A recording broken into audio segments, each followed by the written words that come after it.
Hi, I'm Kanchana Sthanumurthy, Desai. and our presentation is titled Approaches to Mumbai Slums, Lessons for a City. So the broader sort of theoretical question that our research aimed to examine is that in recent years, even though Mumbai has prospered economically and grown so rapidly, why hasn't Mumbai been able to ameliorate the situation of millions of people living in the slums?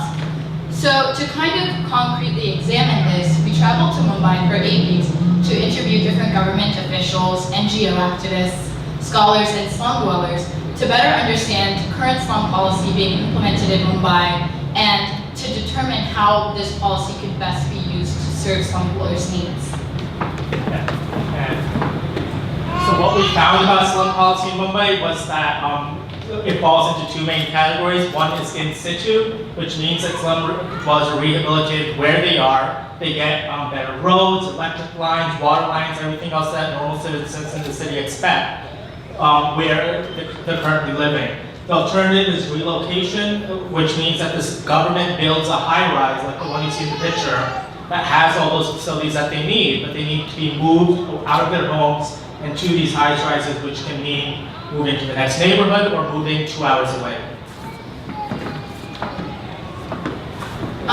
So when examining our findings, we came to the conclusion that in situ rehabilitation seems to prove a better solution for slum dwellers.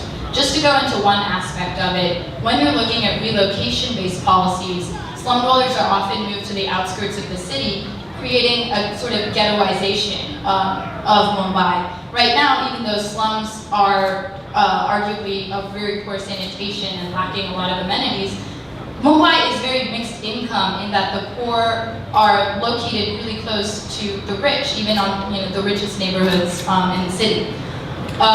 In addition to this, we found that slum dwellers face really high property taxes when they move to these rehabilitated buildings and maintenance fees that often people couldn't afford. So we found that often people were even selling their homes and moving back into different slums, kind of just a term called poverty recycling. But there were some caveats to this finding. There are some slum communities that would benefit a lot more from relocation. For example, there's slums that are in very flood-prone areas, very landslide-prone areas, areas that need to be moved into the kinds of buildings you saw in the picture. And so overall, it's a mix of most people would benefit more from in situ, some from relocation. But we found the state government in Mumbai only uses relocation policy, or almost only uses relocation policies. The city government has no role. So how could we work to try to better this situation?